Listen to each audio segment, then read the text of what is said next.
ஹாலிடேஸ்னாலே அது நம்ம ஜிடி ஹாலிடேஸ் தான். GT Holidays, South India's #1 travel brand. You know you are special when you're with GT Holidays. தமிழர்களின் #1 choice Tamil matrimony. எதிரிகளை எப்படி அவர் கையாளுறாருன்னு நினைக்கிறீங்க? எதிரிகளால் அவருடைய நகத்து நுனியை தொட முடியுமா? அதில் சிந்தி போகிற தூசியை தொட முடியுமா? அந்த எதிரிகளால் அவரை கவுக்கிறதுக்கு எவ்வளவோ வேலை பார்த்தாங்க.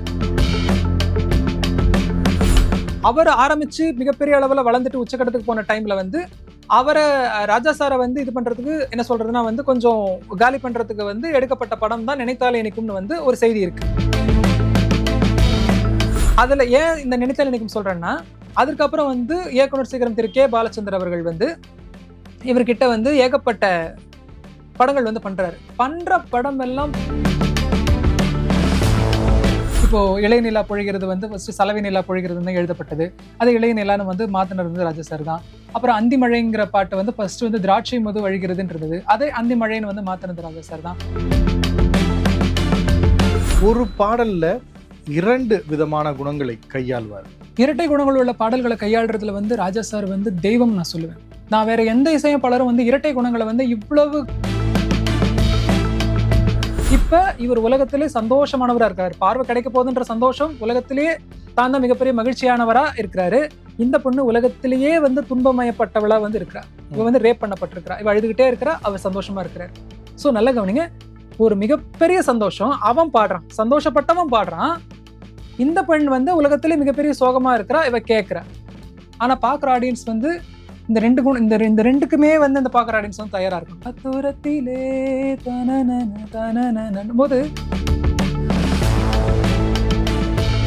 வேற பாடல்கள் இந்த மாதிரி நிச்சயமா சொல்றேன். வால்டர் வெற்றிவேல் படத்துல வந்து மன்னவா மன்னவா 100% நான் நினைச்சிட்டு இருந்தேங்க. 2 பேர் லவ் பண்ணிட்டாங்கன்னா நீங்க ஒரு கம்போசரா இருந்தா, கெவின் சார் ஒரு கம்போசராக இருந்தா, இது எந்த இன்ஸ்ட்ருமெண்ட்ல நீங்க சொல்லுவீங்க சார்?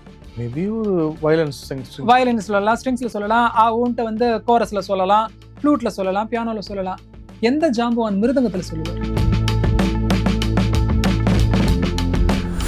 டோலக்ன்ற வாத்தியத்தை வந்து பல கம்போசர்ஸே கிண்டல் பண்ணிருக்காங்க. இந்த டோலக்கெல்லாம் வச்சுக்கிட்டு வாசிக்கிறது எனக்கு ஆகிறது இல்லை அப்படிங்கிற மாதிரி, பெருசா இது பண்றது இல்லை அப்படின்னு சொல்லி. ஆனா அந்த டோலக்ல தான் வந்து ராஜா சார் வந்து ஒரு மகத்தான ஒரு சாதனை, பல பாடல்களை செஞ்சிருக்காரு. எல்லாருக்கும் பிடிச்ச பாட்டு. இது எங்க போட்டீங்கன்னாலும் அந்த இடமே உற்சாகம் மாட்டேன். நீங்க ஒரு பஸ்ல போட்டீங்கன்னா அந்த பஸ் உற்சாகம், டீ கடை போடுங்க, டீ கடையில போடுங்க, ஜவுளி கடையில போடுங்க, மெக்கானிக் ஷாப்ல போடுங்க, ஒரு கார்ல போடுங்க, அத்தனை பேர் உற்சாகம் ஆயிடுவாங்க. மன்னன் படத்துல வர ராஜாதி ராஜா உன் தந்திரங்கள். எதிரிகளை எப்படி அவர் கையாளுறாருன்னு நினைக்கிறீங்க? நம்மள இசையால கையாளுறாரு. எதிரிகளுக்கு வந்து அவர் அந்த மரியாதை கூட கொடுக்கறது இல்லை. அவர் அந்த மரியாதை கூட கொடுக்கறதுனாலதான் எல்லாருமே வந்து தன்னுடைய காலுக்கு கீழே வச்சிருக்காரு. காலுக்கு கீழே வைக்கிறதுன்றது வந்து ஒரு, நான் ஒரு இதுவான செயலா சொல்லலை, ஒரு அவங்களை அவமானப்படுத்த சொல்லலை, எதிரிகளை நான் அவமானப்படுத்த சொல்லலை. ஆனா அவங்களாவே வாண்டடா அவர் காலு கீழே போயிடுறாங்க. ஏன்னா அவங்க அவர் அவதூறு பண்ணி அவர் மேல சேர்த்தவாரியா இருக்க முயற்சி பண்ணிட்டே இருக்கிறாங்க. அவர் அவருடைய வேலையை வந்து சிறப்பா செய்யறதுனால, ஒரு சமீபத்துல ஒரு வட இந்திய சேனலுக்கு வந்து ஒரு பேட்டி கொடுக்கும்போது வந்து அவருடைய நோட்ஸ் 35 நாள்ல வந்து இந்த சிம்பனி வந்து நான் முடிச்சிட்டேன் அப்படின்னு சொல்லி இவருக்கு ஆங்கருக்கு வந்து சொல்றாரு. அப்போ அவருடைய கரங்கள் வந்து லைட் இப்படி நடுங்குது. 82 வயது இல்லையா, என்னதான் சிங்கமா இருந்தாலும் 82 வயது சிங்கம் இல்லையா, அவருடைய கரங்கள் வந்து லைசா நடுங்குது. அப்படியே நடுக்கிற கையோட திருப்பி காட்டுறாரு. அவருக்கு கைதான் நடுங்குது, இதயம் நடுங்கல, சிந்தனை நடுங்கல, இன்னும் அப்படியே தான் இருக்கிறாரு. அதே ஆர்வம் நடுங்கல, அந்த கமிட்மெண்ட் நடுங்கல. எதிரிகளால அவருடைய நகத்து நுனியை தொட முடியுமா? அதுல சிந்தி போற தூசியை தொட முடியுமா? அந்த எதிரிகளால அவரை கவுக்கிறதுக்கு எவ்வளவோ வேலை பார்த்தாங்க. நான் நேரடியாக சொல்லக்கூடாது, பட் ஸ்டில் வந்து எனக்கு ஒரு செய்தியாக வந்தது, நான் சொல்கிறேன். அவர் ஆரம்பித்து மிகப்பெரிய அளவில் வளர்ந்துட்டு உச்சக்கட்டத்துக்கு போன டைமில் வந்து அவரை ராஜா சாரை வந்து இது பண்ணுறதுக்கு என்ன சொல்கிறதுனா வந்து கொஞ்சம் காலி பண்ணுறதுக்கு வந்து எடுக்கப்பட்ட படம் தான் நினைத்தாலே இனிக்கும்னு வந்து ஒரு செய்தி இருக்குது. கமல்ஹாசன், ரஜினி சார் 2 பேரும் நடித்த நினைத்தாலே இனிக்கும் வந்து பண்ணதுன்னு ஒரு செய்தி இருக்குது. ஆனால் அதுக்கு ஒரு மொத்தமாக வந்து அங்கே நினைத்தாலே இனிக்கும் வந்துச்சுன்னா இவங்க ஒரு பிரியா, அதுக்கு சற்றும் சளைக்காம அவங்க ஒரு செஞ்சுரி போட்டாங்கன்னா இவர் ஒரு செஞ்சுரி. நான் எங்கேயும் வந்து விழுந்துட மாட்டேன், எனக்கு யாரும் வந்து இது கிடையாது, என்ன சொல்றதுன்னா வந்து எதிரிகள் எனக்கு இருக்கவே முடியாது அப்படிங்கிற மாதிரி, எதிரிகளை நான் யாரும் பாவிக்க போறது இல்லைன்னு சொல்லிட்டு அவர் அங்கிருந்து ஃப்ரம் த வெரி பிகினிங் வந்து அவர் சொல்றாரு. அதுல ஏன் இந்த நினைத்தாலே இனிக்கும் சொல்றேன்னா, அதுக்கப்புறம் வந்து இயக்குனர் சீக்கிரம் திரு கே பாலச்சந்தர் அவர்கள் வந்து இவர்கிட்ட வந்து ஏகப்பட்ட படங்கள் வந்து பண்ற படம் எல்லாம் பட்டைய கலப்புற மியூசிக்கல் சப்ஜெக்ட்ஸ். கேளடி கண்மை எந்த பாட்டு, புது புது அர்த்தங்களா இருக்கட்டும், இல்ல வந்து உன்னால் முடியும் தம்பியாக இருக்கட்டும், இல்ல வந்து புன்னகை மன்னன், சிந்து பைரவி, அப்புறம் வந்து மனதில் உறுதி வேண்டும், எல்லாமே பாருங்க என்ன மாதிரியான மியூசிக்கல் சப்ஜெக்ட்ஸ். அப்படியே தெலுங்குல வந்து ருத்ரவீணா எல்லாத்தையுமே அவர் பண்றாரு. எல்லாமே கிட்டத்தட்ட எல்லாமே செம்ம மியூசிக். ஒண்ணு பாடுவாங்க இல்லைன்னா ஆடுவாங்க அந்த படத்தோட கதாநாயகர்கள். அதுல மிக முக்கியமான ஒரு படம் உன்னால் முடியும் தம்பி. கே பாலச்சந்தர் சார் வந்து மெல்லிசை மாமன்னர் எம் எஸ் விஸ்வநாதன் அவர்களுக்கு வந்து உற்ற நண்பர். கே பாலச்சந்தர் சார் வந்து எந்த இசையமைப்பாளர்கிட்ட வேலை வாங்கினாலும் அவ்வளவு தரமா வேலை வாங்குவார். அவருடைய படங்களுடைய பாடல்களுக்கு நான் அவ்வளவு பெரிய ரசிகன். ஆனா உன்னால் முடியும் தம்பியில வந்து ஒரு சீக்வன்ஸ் வருது. கமல்ஹாசன் அவர்கள் வந்து விறகு வெட்டிகளோட வந்து சந்தோஷமா ஆடி பாடு ஒரு சுச்சுவேஷன்ல வந்து அவங்க வந்து அவரை வந்து ஒரு பாட்டு பாட சொல்றாங்க. அப்போ அவர் பாடுறாரு, கர்நாடக இதுவா ஆலாபனை எல்லாம் பண்றாரு. அவங்க பிடிக்கல, எனக்கு வந்து நீங்க இதுவா பாடுங்க, ஜாலியா ஒரு பாட்டு பாடுங்கன்னும் போது அவர் ஆலாபனை பண்ற அந்த சுத்த தன்யாசி ராகத்தை வந்து அப்படியே ஜாலியா மாத்தி புஞ்சை உண்டு நெஞ்சை உண்டுன்னு ஒரு பாட்டு பாடுறாரு. இது ஜெமினி கணேசன் தூரத்துல இருந்து பாக்குறாரு. அவருக்கு கோவம் வருது. வீட்டுக்கு வந்து அந்த ராகத்தை நீ அசுத்தப்படுத்திட்ட அப்படின்னு சொல்லி பயங்கரமா திட்டுறாரு. அதற்கு பிறகு மனோரமாவிடம் கமல்ஹாசனை உதயமூர்த்தியை வந்து பாராட்டி சொல்றாரு. இந்த பையன் வந்து இன்னைக்கு சுத்த தன்யா ஒரு புஞ்சை உண்டு நஞ்சை உண்டுன்னு ஒரு பாட்டு பாடுறான். அந்த பாட்டுல வந்து ஒரு கர்நாடக இது ஒரு பெரிய ராகத்தை வந்து சுத்த தன்யாசிங்கிற வந்து ஒரு மேன்மையான ராகத்தை வந்து அவ்வளவு எளிமையா பாடுறான். பெரிய ஞானஸ்தனாக இருந்தால் ஒழிய இப்படி மாத்தி பாடவே முடியாதுங்கிறாரு. படத்துக்குள்ளார அது உதயமூர்த்திக்கான பாராட்டு, ஆனா நிஜத்துல இசைஞானிக்கான பாராட்டு. வேற வேற வேற வேற யாருக்கு இந்த பாராட்டு கிடைச்சிருக்கு? பெரிய ஞானஸ்தனாக இருந்தால் ஒழிய இந்த வேலை செய்ய முடியாது. அப்படியே கல்யாண மாலை கொண்டாடும் பெண்ணை பாட்டு நீங்க கேட்டீங்கன்னா அதுல கூட ரஹ்மான் வந்து உள்ள பாட்டு பாடிட்டு இருக்கும்போது அந்த பாட்டு கேட்டுட்டு பியூட்டிஃபுல் ராஜா அப்படிம்பாரு. இந்த பாராட்டுகளை படத்துக்குள்ளாரையே சம்பாதிச்சது யாரு? ராஜா. அவருடைய ஸ்பான்டேனிட்டி, அந்த இன்ஸ்டன்டா அவ்வளவு அற்புதமான மெட்டுகளை கொடுத்து யாரும் செய்யாத காரியங்களை செஞ்சு யாரையுமே இவர் ராஜா தான். அப்படிப்பட்ட கே பாலச்சந்தர் அவங்க ப்ரொடக்ஷன்ல தானே 3 படங்கள் தொடர்ந்து ராஜா சார் இல்லாம அறிவிக்கிறாங்க ஒரே நாள்ல. அது சொல்றது, அதை பத்தி நம்ம என்ன கருத்து சொல்றது? அவங்க வந்து இஷ்டப்பட்டு செஞ்சாங்க. அது வந்து கவிதாலயாவோட வந்து ராஜா சார் வந்து இனிமே படம் பண்ண மாட்டேன் அப்படின்னு சொல்லி ஒரு புது பதார்த்தங்களுக்கு அப்புறம் வந்து அவர் நின்னுட்டதா நான் கேள்விப்படுறேன். அதுக்கப்புறம் வந்து அவர் தொடர்ந்து வந்து 3 படங்கள் வந்து அவங்க பண்றாங்க. வெற்றி யாரு வச்சு வேணாலும் பண்ணலாம். ராஜா சார் இருந்தாதான் வெற்றி அப்படின்லாம் ஒண்ணுமே கிடையாது. பார்த்திபன் சார் வந்து முதல் படத்துல வந்து நான் புதிய பாதைக்கு நீங்க தான் போடணும், நீங்க போட்டாதான் எனக்கு இது அப்படின்ற மாதிரி ஒரு சொல்றாரு. சில காரணங்கள்னால வந்து ராஜா சார் நான் பண்ணவே மாட்டேன் அப்படிங்கிறாரு. ஆனா பார்த்திபன் சார் வேற ஒரு இசையமைப்பாளர்கிட்ட போய் வந்து அந்த படம் பெரிய வெற்றி தான். வெற்றி கொடுக்கலாம். வெற்றி வந்து ராஜா சாரை நம்பி மட்டுமே இல்லை, அது யாருக்கிட்ட வேணாலும் வெற்றி கொடுக்கலாம். ஆனா நன்றி மறப்பது நன்று என்று அது அவ்வளவுதான் விஷயம். ஸோ எங்க வந்து எப்படி சொல்றது, ரொம்ப உயர்ந்த ஈடு இணை இல்லாத பாடல்களை வந்து நீங்க வாங்கினீங்க. ஆனா அட் த சேம் டைம் வந்து நீங்க வந்து எதிரியாக ஒரு எதிரி மாதிரி ஒரு பாவிச்சதும் அது வந்து நான் அதை ஒத்துக்கல. கடைசியில வந்து சரணடைகிறது வந்து இன்னைக்கு வரைக்கும் வந்து திருப்பி கேட்கப்பட்டு கொண்டிருக்கும் பாடல்கள் வந்து என்ன சொல்றது, ராஜா சாருடைய பாடல்கள் தான். அதுல எந்த டவுட்டும் கிடையாது. மற்றவங்க எல்லாருமே சுப்பீரியர் தான். ஆனா எதற்கும் சளைக்காத மகா சமுத்திரம் தான் வந்து இசைஞானி இளையராஜா அவர். இசைஞானி இளையராஜா ஐயா அவர்கள் எழுதிய பாடல்கள், அதை பற்றி இன்னும் விரிவாக சொல்லுங்க. கண்டிப்பா சார். இசைஞானி அவர்கள் வந்து அவருடைய பாடல்கள்ல கிட்டத்தட்ட எல்லா பாடல்கள்லையுமே அவருடைய வரிகள் வந்து 1-2 இருக்கும். முதல் வரியா இருக்கும், இல்லைன்னா வந்து சில வரிகள்ல வந்து அவர் வந்து மாற்றம் செய்வாரு. இப்போ இளைநிலா பொழிகிறது வந்து ஃபர்ஸ்ட் சலவை நிலா பொழிகிறது தான் எழுதப்பட்டது. அது இளைநிலான்னு வந்து மாத்தினது வந்து ராஜா சார் தான். அப்புறம் அந்தி மழைங்கிற பாட்டு வந்து ஃபர்ஸ்ட் வந்து திராட்சை மது வழிகிறதுன்னு இருந்தது, அதை அந்தி மழைன்னு வந்து மாத்தினது ராஜா சார் தான். ஸோ வந்து அந்த மெட்டுக்கு வந்து என்ன தேவை, என்னதான் வந்து தத்தகாரத்தோட வந்து பொருந்தினாலும் அந்த மெட்டு என்ன எப்படி சவுண்டானா அது பெஸ்டா இருக்கும் அப்படின்ற தெரிஞ்ச வந்து ரொம்ப வந்து ஒரு சொல்றதுன்னா ஒரு ரொம்ப பிரில்லியண்டான வந்து ஒரு திங்கிங் வந்து ராஜா சாருக்கு வந்து எப்பயுமே இருக்கு. அவர் இதயம் ஒரு கோயில் ஆரம்பிச்சார். இதயம் ஒரு கோயிலே மிக அற்புதமான பாடல். அது வந்து எம்ஜி வல்லபன் அப்படிங்கிற ஒரு டைரக்டர் கம் பாடல் ஆசிரியர், அந்த ஐயா வந்து ஃபர்ஸ்ட் ஒரு பாடல் எழுதினார். அந்த இதயம் ஒரு கோயில் பாட்டுக்கு வந்து ஃபர்ஸ்ட் வந்து அவர் தான் வந்து ஆடிடும் தென்னங்கீற்றுன்னு வந்து ஆரம்பிச்சார். ஆடிடும் தென்னங்கீற்று, இது பொருத்தமா தான் இருக்கு. ஆனா ராஜா சாருக்கு வந்து இதுல வந்து திருப்தி வரல. அது வந்து ஒரு தேவியை பார்த்து பாடுற பாடல் மாதிரி இருக்கணும், ஒரு காதல் சோக பாட்டு மாதிரியே இருக்கணும் அப்படின்னு சொல்லிட்டு அவர் என்ன பண்றாரு அப்படின்னா அவரே வந்து கடைசியா பாட்டு எழுதுறாரு. இதயம் ஒரு கோயில் அதில் உதயம் ஒரு பாடல் அப்படின்னு எழுதுறாரு. அந்த பாட்டோட வரிகள் வந்து எல்லாரையும் வந்து அப்படி மயக்குதுன்னா இது வரைக்கும் எழுதாத மாதிரியான ஒரு விதத்துல வந்து அவர் சொல்றாரு. அவர் வந்து காமம் தேடும் உலகிலே கீதம் என்னும் தீபத்தால் ஞான தியாகராயரும் ஊனை உருக்கி உயிரில் விளக்கு ஏற்றினார் அம்மா, அவர் பாடலின் ஜீவன் அதுவே அவரானார், என் பாடலின் ஜீவன் அது எதுவோ அது நீயே, நீயும் நானும் ஒன்றுதான் எங்கே பிரிவது அப்படின்னு சொல்லி அத்தனை அழகாக, அத்தனை வந்து நேர்த்தியாக, அத்தனை வந்து என்ன சொல்ற ரசமாக வந்து எழுதக்கூடிய வந்து ஒரு மாபெரும் கவிஞர் தான் ராஜா சார்.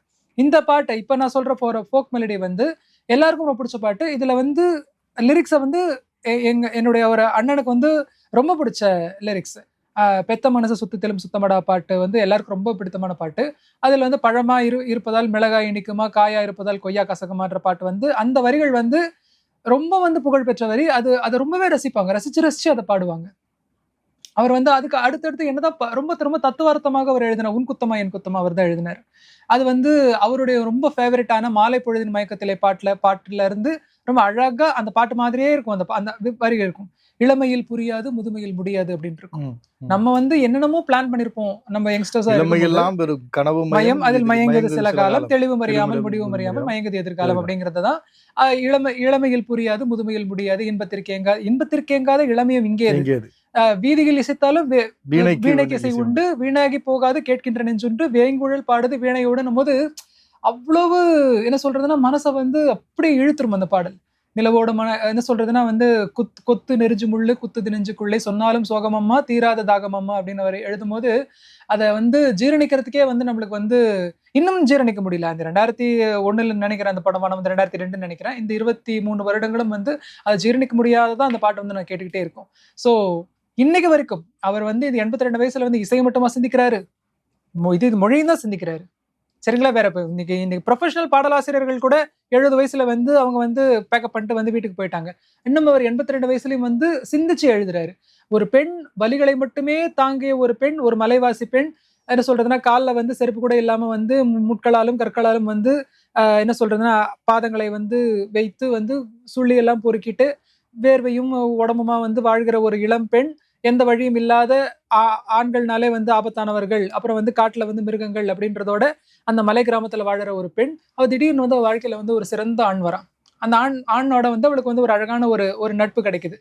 அந்த நட்பு வந்து மெல்ல மெல்ல அவங்களுக்கே தெரியாத மாதிரி ஒரு காதலா மலருது. அந்த காதல் மலர்றதுக்கு முன்னாடி அந்த பெண் வந்து அவனுக்கு வந்து சாப்பாடு கொடுக்குறா, தூக்கு சட்டியில் சாப்பாடு கொடுக்குறா. அதை அவன் சாப்பிட்றான். சாப்பிட்டுட்டு வந்து திருப்பி அவன் அதை கழுவி கொடுக்கும்போது அது உள்ளார வந்து ஒன்று வச்சிருக்கான். அது என்னன்னு பொட்டலத்தை பிரிச்சு பார்த்தா வளையல். இது it's a kind of proposal. நான் உன்னை விரும்புறேன், கல்யாணம் பண்ணிக்கலாம் அப்படின்னு அவன் நேரடியா சொல்லாம அவன் வந்து வளையலை வந்து அவளுக்கு வந்து பார்சல் பண்ணி அவன் வந்து கொடுத்துட்றான். அதை பார்த்த உடனே அவன் முகத்துல வந்து ஒரு புன்னகை.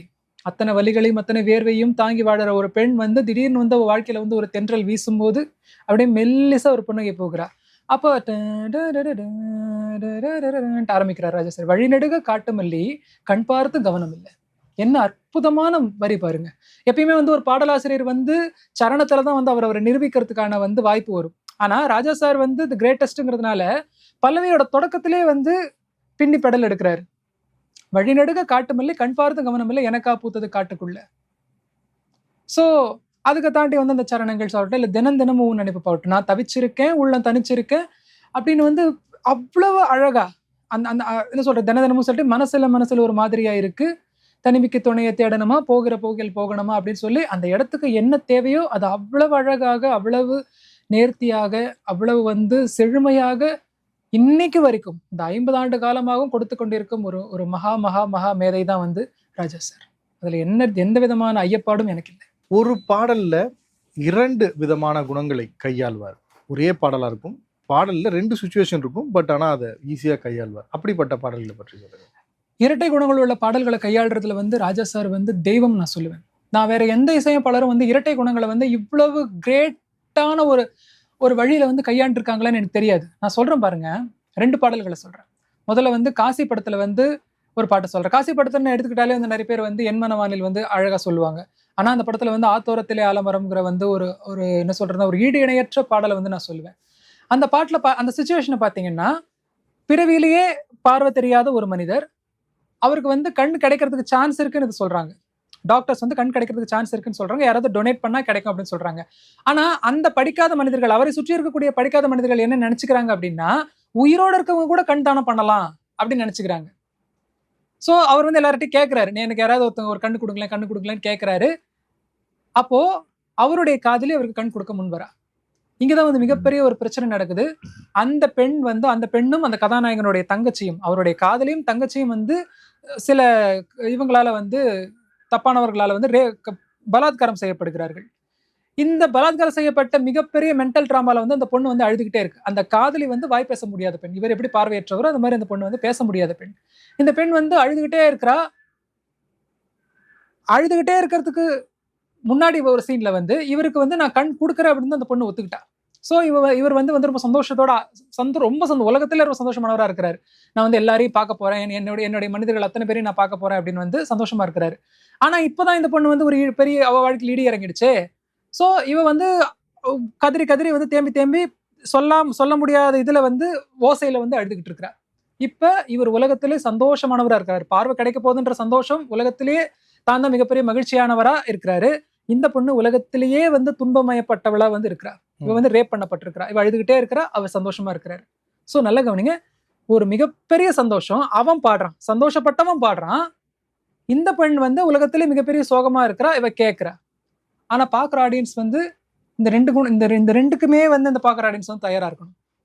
அவன் சந்தோஷமா இருக்கிறான், இவ சோகமா இருக்கிறா. அப்ப அந்த பாட்டு எப்படி இருக்கும்? கேட்கிற ஆடியன்ஸ் நம்மளுக்கு சோகமா இருக்கு, ஆனா பாடுறவனுக்கு சந்தோஷமா இருக்கு. இதை வந்து நீங்க எப்படி கையாளுவீங்க? அது அவ்வளவு ஈஸியா கையாள முடியுமா? இது ஜஸ்ட் சந்தோஷமான பாட்டை போட்ட முடியுமா? இல்ல சோகமான பாட்டை போட்ட முடியுமா? ரெண்டுமே இருக்கணும். அந்த பாட்டுல நெகிழ்வு இருக்கணும், அந்த பாட்டுல வலி இருக்கணும், அந்த பாட்டுல சந்தோஷமும் இருக்கணும்.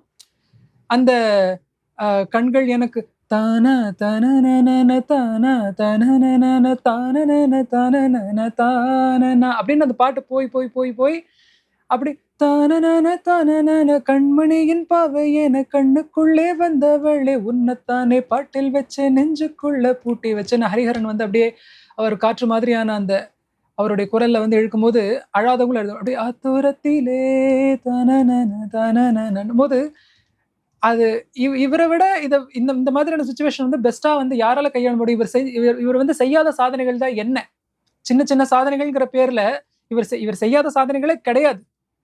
இதுல இருக்க கடற்கரையில இருக்கிற மணல் எண்ணிலாம் இவர் செய்த சாதனை வந்து எண்ண முடியாது அப்படிங்கிற மாதிரியான ஒரு ஒரு ஒரு ஒரு உலக ஜாம்பவானா தான் அவர் இருக்கிறார். வேற பாடல்கள் இந்த மாதிரி நிச்சயமா சொல்றேன். பால்டர் வெற்றிவேல் படத்துல வந்து மன்னவா 100% நான் நினைச்சிட்டு இருந்தேங்க. நீங்க சப்போஸ் மிஸ் பண்ணிருந்தீங்கன்னா நான் அந்த பாட்டு சொல்லலாம்னு எடுத்து கொடுக்கலான்னு இருந்தீங்களா? அந்த பாட்டு வந்து எனக்கு எப்பயுமே ரொம்ப ஃபேவரட். நான் குழந்தையா இருக்கும் போது எங்க அக்காங்க வந்து அந்த பாட்டை நான் தொட்டில ஆடும்போது வந்து தாலாட்டு பாடுவாங்களா? எனக்கு எங்க சித்தி உட்கார வச்சு பாடுவா, தூங்க வைப்பாங்களா. அற்புதம் அற்புதம். இன்னைக்கு நான் ரொம்ப நாளா அவங்க அந்த சிங்கரை மீட் பண்ணோன்ட்டு தான் வெயிட் பண்ணி சுனந்தா மேடம் முடிய ட்ரை பண்ணிக்கிட்டு இருக்கேன். நினைக்கிறேன் இது நிச்சயமா. இதுல என்ன ஒரு விஷயம்னா, எங்க அம்மா திட்டுவாங்களா, எங்க அம்மா அவங்க அப்பாவும் பயங்கரமா திட்டுவாங்களா, அந்த பாட்டெல்லாம் பாடக்கூடாது, ஏன்னா அந்த பாட்டு வந்து இதுவா இருக்கும் இல்லையா, அந்த சீன் வந்து நெகட்டிவா இருக்கும் இல்லையா, அதனால அந்த பாட்டை பாடக்கூடாதுன்னு திட்டுவாங்களா. அந்த பாட்டோட சிச்சுவேஷன் என்ன? ஒரு நேர்மையான போலீஸ் அதிகாரி, அவருடைய பார்வை இல்லாத மனைவி, பார்வை இப்போ சமீபத்துல பறிபோன மனைவி, அந்த வீட்டுல வந்து அவங்க சதி பண்ண நினைக்கிறாங்க. வீட்டுடைய பால் பேக்கெட்ல வந்து விஷத்தை கலந்து அமிச்சிடுறாங்க அந்த லேடியை கொல்றதுக்கு, கண் தெரியாத லேடியை கொல்றதுக்கு. அவளும் வந்து அவங்க நினைச்ச மாதிரியே வந்து பாலை காய்ச்சறா, கிளாஸ்ல ஊத்துறா. அவ குடிக்க போகும்போது குழந்தை அழுவுது. அம்மா நீ சாகக்கூடாது அப்படின்ற மாதிரி ஒரு டச் வச்சு டைரக்டர் வந்து கொடுக்குறாரு. குழந்தை அழுவுது, குழந்தை பசிக்கு அழுவுது. உடனே என்ன பண்றோம், ஐயோ குழந்தைய சாப்பிட வைக்காம நம்ம சாப்பிட்றமேன்னு சொல்லிட்டு அதுல பால் புட்டியில வந்து அந்த விஷப்பாலை வந்து ஊத்தி திருகி கொடுக்குறாங்க. ஸோ இப்ப அம்மா வந்துக்கு தெரியாது குழந்தைய நம்மளே சாகடிக்க போறோம்னு அம்மாவுக்கு தெரியாது. அம்மாவுடைய பார்வையில இந்த பாட்டு பார்வை இல்லாத பார்வையில பாட்டு ரொம்ப வந்து உச்சகட்ட ஒரு நிறைவோடு இருக்கணும், குழந்தைக்கான தாலாட்டா இருக்கணும், ஆடியன்ஸ் வந்து தேம்பி அழுவணும். இதை எப்படி நீங்க கையாடுறது? அது அவ்வளவு ஈஸி கிடையவே கிடையாது. ஸோ இந்த மாதிரி சுச்சுவேஷனை மற்ற மியூசிக் டைரக்டர் கையாண்டிருக்காங்க. ராஜா சார் மாதிரி கையாண்டது வந்து யாரும் இல்லை. அப்போ அந்த குழந்தை வந்து குடிக்க ஆரம்பிக்கும் போது வந்து என்ன சொல்றது,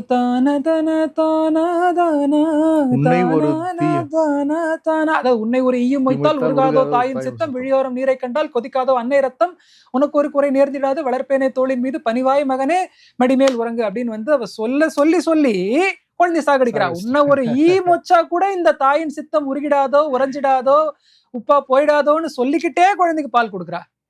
அப்போ ஆடியன்ஸ் வந்து இவங்க எல்லாம் குடும்ப பெண்கள்லாம் இப்படி எழுதிருப்பாங்க அந்த பாட்டை பார்த்து.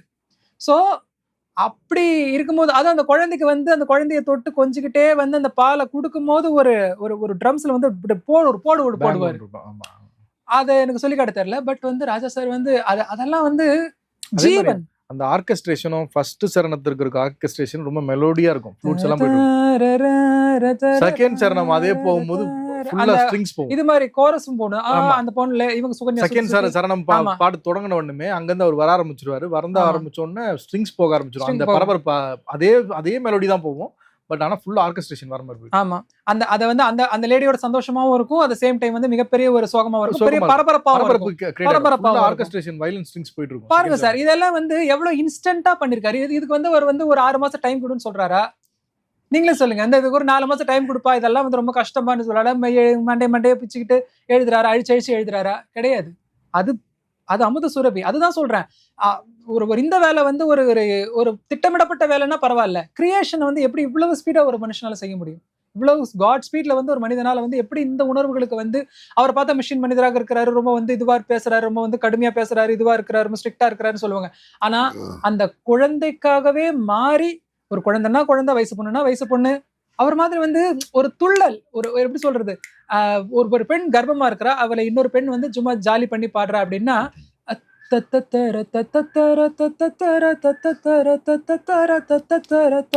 அது அந்த சந்தோஷமான எழல் அவ்வளவு கரெக்டா இருக்கும். வள்ளி பொண்ணு நான் இருக்கேன் வச்ச என்ன அப்படியே அப்படின்ட்டு இதுதானடா மியூசிக், இது இவ்வளவு பெர்ஃபெக்ட்டா இருக்கே அப்படின்னு நம்மளே ஆச்சரியப்படுவோம். படம் வந்து ரொம்ப பில் ஆவரேஜா இருந்தாலும் இந்த மியூசிக் இவ்வளவு அழகா எவால்வ் பண்ணதேன்னு இருக்கும். ஸோ அந்த பாட்டுல இப்ப இந்த பாட்டு சொன்னோம். இப்ப இந்த பாட்டு சொல்றேன். இதுல கூட ஒரு வருத்தம் இருக்கும். ஒரு பொண்ணு வந்து கர்ப்பமாக முடியாத ஒரு சிச்சுவேஷன்ல இருப்பா. அவளுடைய சோகத்தையும் அந்த பாட்டு சொல்லும். கர்ப்பமான பெண்ணுடைய சந்தோஷத்தையும் சொல்லும். சோ இது வந்து இரட்டை குணம் தான். மொட்டு விட்டு முல்லை கொடி கூட ஒரு இரட்டை குணம் உள்ள பாட்டு தான். சோ இந்த ஆத்தோரத்திலே ஆலமரமும் சரி, இல்ல மன்னவா பாட்டும் சரி, கிரிமினலி அண்டர் ரேட்டட். இன்னைக்கு இருக்கிற இளைஞர்கள் எல்லாம், நான் சொல்றேன், தென்றல் தீண்டும் போது மட்டுமே பாடல, அவர் போட்ட 8000 பாடல்கள்ல 7500 பாடல்களும் தென்றல் தீண்டும் போதோட ஸ்டாண்டர்ட் தான். அதுல எந்த டவுட்டுமே கிடையாது. அது உங்களுக்கு ஆவரேஜ்னு உங்களுக்கு யாருக்காவது இது கொஞ்சம் ஆவரேஜா இருக்குன்னு நீங்க ஒதுக்கி வச்சுக்கணும், ஒரு 500 பாட்டை ஒதுக்கி வைக்கலாம். மற்றபடி 7000 பாடல்கள் அதே ஸ்டாண்டர்டு தான். ஸோ இந்த மன்னவா பாட்டெல்லாம் கேட்காம நீ வாழ்க்கையை என்ன புரிஞ்சுக்க போற, நீ வலி என்ன புரிஞ்சுக்க போற? முதல்ல போய் அதை கேளு. எக்ஸ்பெரிமெண்டல் சாங்ஸ் நிறைய எக்ஸ்பெரிமெண்ட் பண்ணியிருக்காருல்ல, ஸோ அந்த பாடல்கள் எக்ஸ்பெரிமெண்டல்ஸ், அதாவது எக்ஸ்பெரிமெண்டல்ல வந்து அதை அவர் எக்ஸ்பெரிமெண்ட் நினைச்சதே இல்லைன்னு நான் நினைக்கிறேன். அவர் இது எக்ஸ்பெரிமெண்ட்னு அவர் வந்து நினைச்சது இல்லைன்னு நினைக்கிறேன். அதனாலதான் வந்து அது வந்து அவருக்கு ரொம்ப அதி அற்புதமாக அவருக்கு வந்து கை வந்துச்சு. நான் வந்து அலைகள் ஓவியலை படத்துல இருந்து ஆரம்பிக்கிறேன். அது நான் சொல்லிட்டேன், அந்த பேரு சொல்லிட்டேன், பட் ஸ்டில் அப்ப பரவாயில்ல. இப்போ 16 வயசு பையனும் 16 வயசு பெண்ணும் வந்து காதலிக்கிறாங்க. அது வரைக்கும் ஒரு பெண்ணை எதிரியாக பார்த்த ஒரு ஆண், ஒரு ஆணை எதிரியாக பார்த்த ஒரு பெண், திடீர்னு வந்து கொஞ்சம் கொஞ்சமா அவங்க மனசு ஒத்து போகுது, லவ் பண்றாங்க. டக்குன்னு வந்து ஒரு கை ஒன்று தொடுது, கரண்ட் அடிக்குது. அந்த வயசுக்கு ஏற்ற கரண்ட் அடிக்குது. இப்போ நீங்க இதை எதுல சார் சொல்லுவீங்க? இந்த மியூசிக்கை நீங்க 2 பேர் லவ் பண்ணிட்டாங்கன்னா, நீங்க ஒரு கம்போசரா இருந்தா, கெவின் சார் ஒரு கம்போசராக இருந்தா, இதை எந்த இன்ஸ்ட்ருமெண்ட்ல நீங்க சொல்லுவீங்க சார்? மேபி ஒரு வயலின் சொல்லலாம், ஸ்ட்ரிங்ஸ்ல சொல்லலாம், ஊன்ட்ட வந்து கோரஸ்ல சொல்லலாம், ஃப்ளூட்ல சொல்லலாம், பியானோல சொல்லலாம். எந்த ஜாம்பவான் மிருதங்கத்துல சொல்லுவார்? அவங்க 2 பேருமே தொடும்போது 4 கிளாப்போட வந்து மிருதங்கம். அந்த ஜதி வந்து எனக்கு சொல்ல தெரியல. நான் சொல்ல தெரிஞ்சா ரொம்ப சந்தோஷப்பட்டு நான் சொல்லுவேன். பட் அது எனக்கு சொல்ல தெரியல. நான் என்ன இசை படிச்சவன் கிடையாது. பட் அந்த ஜதியில மிருதங்கத்துல வந்து அதை சொல்றதுக்கான சான்ஸே கிடையாது. மிருதங்கத்துல நீங்க எப்படி நீங்க ஒரு காதல சொல்லுவீங்க? முதல் காதல 2 பேருக்கும் காதல் வந்துருச்சுன்றது நீங்க எப்படி மிருதங்கத்துல சொல்லுவீங்க? அது 2 பேருடைய முகபாவனைகளோட வந்து அந்த மிருதங்க ஒலி வந்து உங்களுக்கு காதல் வந்துருச்சுன்றதை காட்டும் போது அந்த பேராச்சரியத்தை வந்து எதுவுமே சொல்ல முடியாது. மத்த இசை தெரியாதவர்கள் வந்து அதை கடந்துருவாங்க. ஆனா இசை அறிந்தவர்கள், இசை அறிந்து கொள்ள விரும்புவர்கள் வந்து அதுல இருந்து மீளவே மாட்டாங்க. அதுதான் அவருடைய எக்ஸ்பெரிமெண்ட்ஸ். சாதாரணமா இந்த பாட்டு அக்னி நட்சத்திரத்தை வந்து ராஜாதி ராஜன் இந்த ராஜா பாட்டுல வந்து ஃபுல்லா வந்து இதுதான் ஸ்ட்ரிங்ஸ் அந்த சாஃப்ட் இன்ஸ்ட்ருமெண்ட்ஸே இருக்காது. முழுக்க இதுதான் பீட்ஸ் மட்டும்தான், ட்ரம்ஸ் பிளஸ் வந்து வோக்கல். அதுக்கு மேல எதுவுமே கிடையாது அந்த பாட்டுல வந்து. அப்படி வந்து ஏனோ தானோன்னு வந்து நான் வரேன் ட்ரம்ஸ் மட்டும் பண்ணி காட்டுறேன் பாரு அப்படின்னு சொல்லிட்டு ஏனோ தானோ பாட்டு கிடையாது. அது வந்து அவ்வளவு பியோர் ஜீனியஸா இருக்கும். அப்படிப்பட்ட வெறும் ட்ரம்ஸோட இருக்கிற பாட்டுல அந்த மெலடி வந்து இன்கம்பேரபிளா இருக்கும். தன தன தன அப்படின்னு சொல்லிட்டு அவ்வளவு கேட்க தூண்டிக்கொண்டே இருக்கும் ஒரு பாடல். அடுத்த எக்ஸ்பெரிமெண்ட் டோலக்ன்ற வாத்தியத்தை வந்து பல கம்போசர்ஸே கிண்டல் பண்ணிருக்காங்க. இந்த டோலக்கெல்லாம் வச்சுக்கிட்டு வாசிக்கிறது எனக்கு ஆகுறது இல்லை அப்படிங்கிற மாதிரி, பெருசா இது பண்றது இல்லை அப்படின்னு சொல்லி. ஆனா அந்த டோலக்ல தான் வந்து ராஜா சார் வந்து ஒரு மகத்தான ஒரு சாதனை, பல பாடல்களை செஞ்சிருக்காரு. எல்லாருக்கும் பிடிச்ச பாட்டு. இது எங்க போட்டீங்கன்னாலும் அந்த இடமே உற்சாகம் மாட்டேன். நீங்க ஒரு பஸ்ல போட்டீங்கன்னா அந்த பஸ் உற்சாகம், டீ கடை போட்டுங்க, டீ கடையில போடுங்க, ஜவுளி கடையில போடுங்க, மெக்கானிக் ஷாப்ல போடுங்க, ஒரு கார்ல போடுங்க, அத்தனை பேர் உற்சாகம் ஆயிடுவாங்க. மன்னன் படத்துல ராஜாதி ராஜா உன் தந்திரங்கள், அந்த பாட்டு நீங்க எங்க போட்டீங்கன்னாலும் எல்லாருமே உற்சாகம் ஆயிடுவாங்க. எல்லாருமே கூட சேர்ந்து அந்த பாட்டு பாடுவாங்க. அந்த பாட்டுல ஃபர்ஸ்ட் வந்து ட்ரம்ஸோட வந்து போயிட்டு இருக்கும். அடுத்த சரணத்துல வந்து டிண்டக் டிண்டக் டிண்டக் டிண்டக்னு ஃபுல்லா டோலக் தான். அவ்வளவு அழகான ஒரு மெலடி.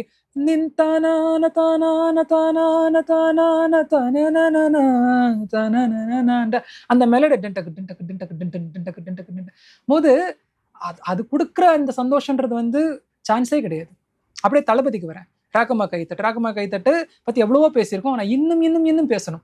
யுவன் சங்கர் ராஜா அவர்களுடைய இசையில வந்து தீப்பிடிக்க பாட்டு பார்த்து நான் ரொம்ப ஆச்சரியப்படுவேன். ஏன்னா அந்த பாட்டுக்குள்ளார வந்து பூமியில் மானிட ஜென்மம் அப்படின்ட்டு வந்து இவருடைய நம்ம தியாகராஜர் பாகவதருடைய ஒரு பாடல் வந்து இருக்கும். அந்த பாட்டை வந்து மிக நேர்த்தியாக வந்து சூப்பரா வந்து அந்த உள்ளார் வந்து செருகியிருப்பாரு.